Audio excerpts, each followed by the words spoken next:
Hey everybody around the world, it's Friday, December 29th. What's happening in the world? A lot. And so I felt like taking the time to just run through some tabs on my phone which have accumulated over the past couple of days. Noteworthy news to keep in mind. Also, I should mention that this content is supported primarily through you and not YouTube.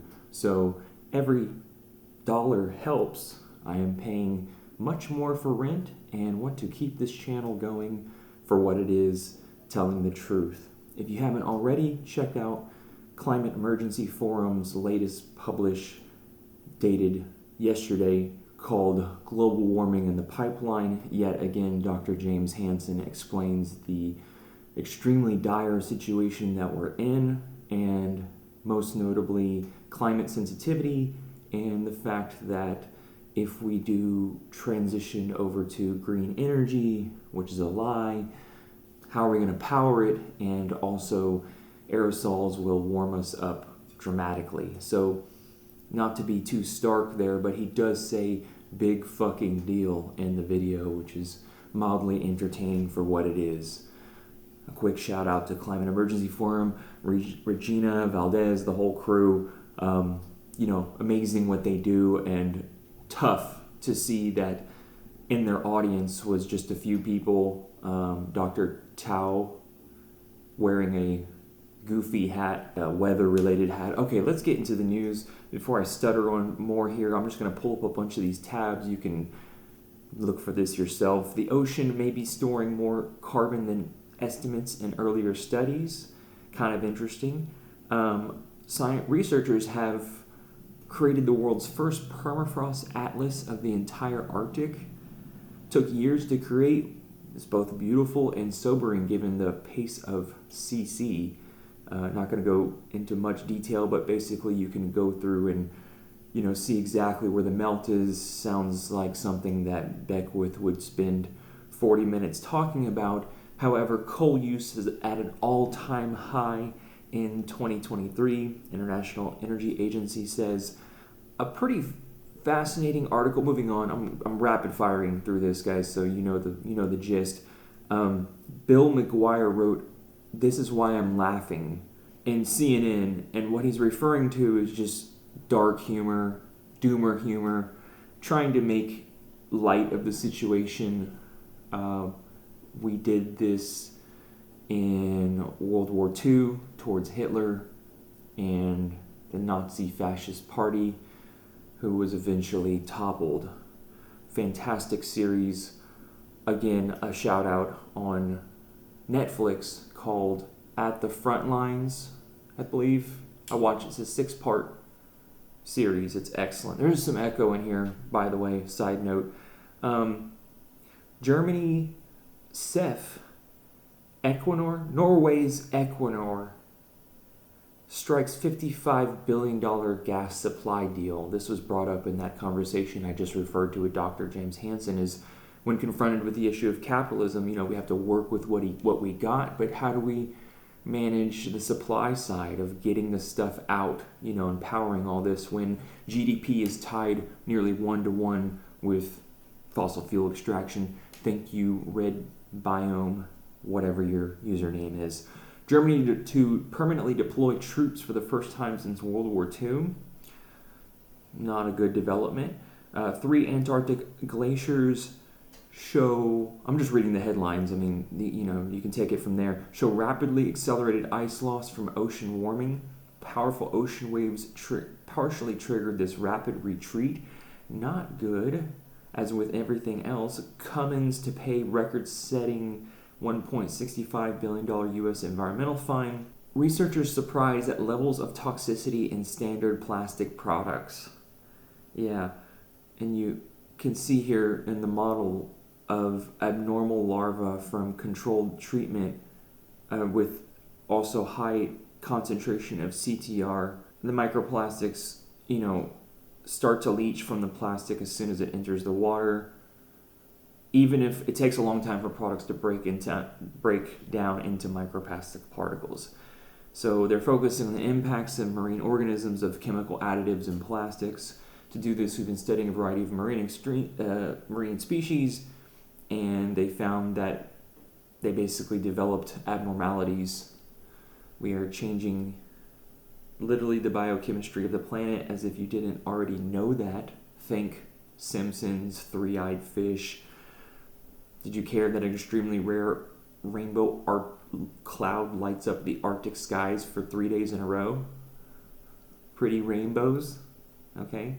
If you haven't already been to the Pacific Northwest, I encourage you to do so before this decade is up. It is one of the most gorgeous places, and I know that's subjective, but it really is. It's awe-inspiring. I lived there for several years.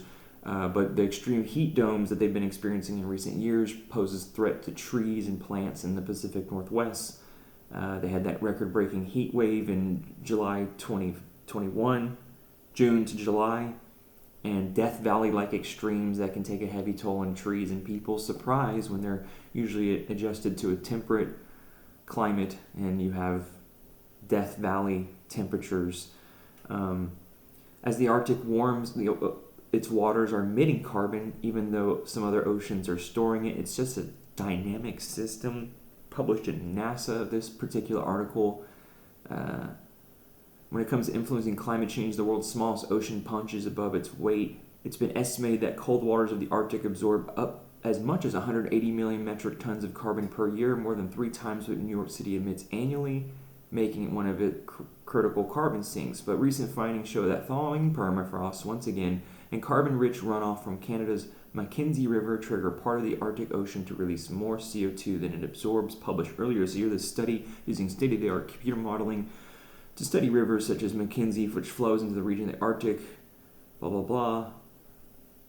Okay, so they thought the southeastern Beaufort Sea as a weak to moderate CO2, meaning it absorbs, but there's been a great deal of uncertainty. So they adapted a study using a global ocean biochemical model called ECCO Darwin. It's a big mouthful, developed at NASA's Jet Propulsion Laboratory.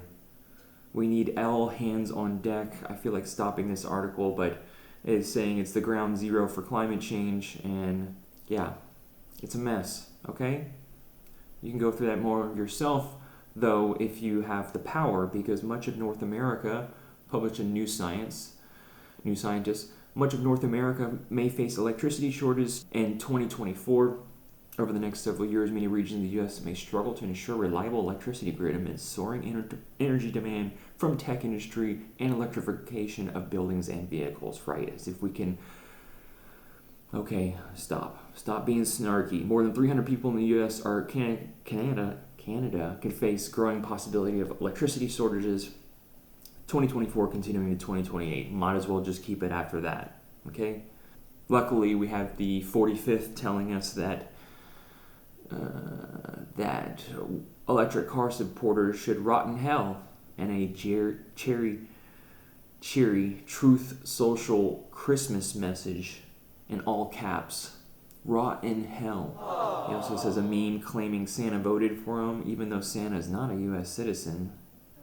Good point.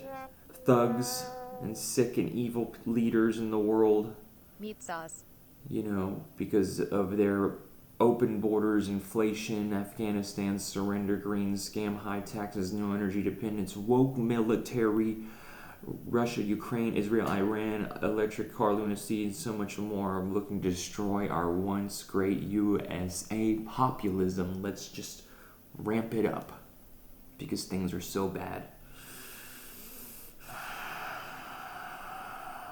How is one supposed to be sane in all of this? Yeah. We try. Belarus, I'm going fast, okay? Can you tell? Belarus says that Russia has been delivered every type of weapon and wave of...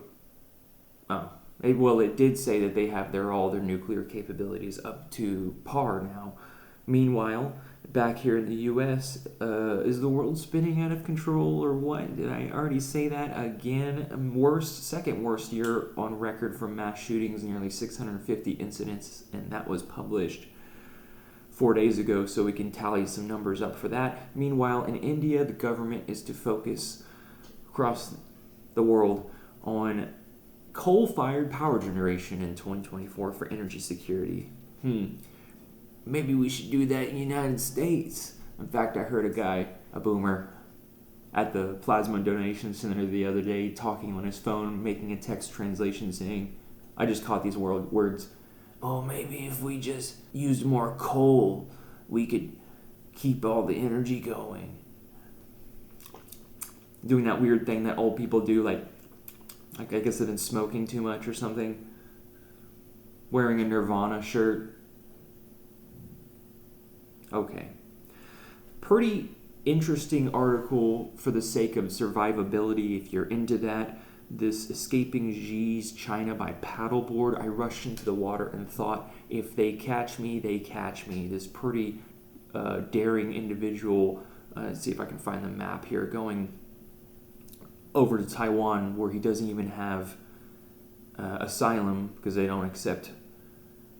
He's basically in limbo in Taiwan. He has nowhere to go, and his family's back at home and getting pressured by the police. Like, you think things are bad here? Inflation and mass shootings and all the rest.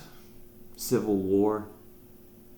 Seems like the whole world is in disarray right now. Oh, there was the picture. Did you see that? Paddleboarding across an ocean.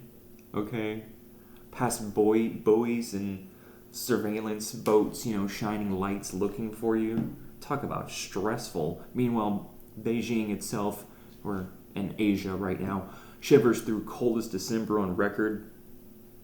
Okay. Meanwhile, here in the States, we've had like a 55-degree Christmas, as many of you had. Minnesota, you said.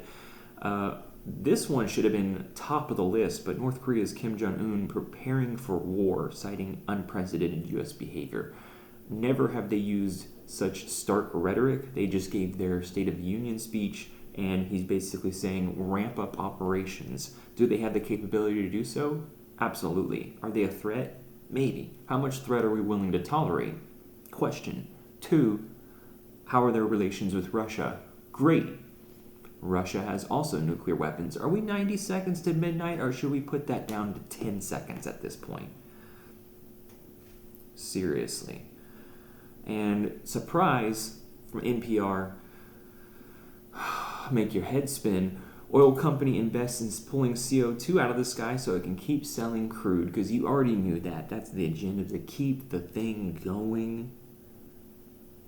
To keep the entire 1-to-1 GDP fossil fuel extraction thing going so we can have more Apple Watches, which were just put back on the shelves. I'm paying attention.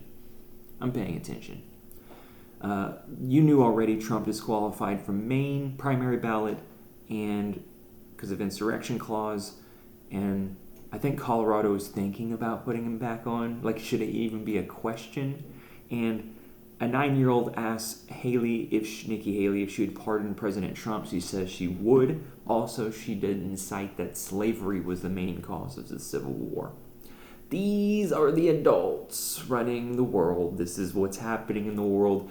Thank you for hanging on.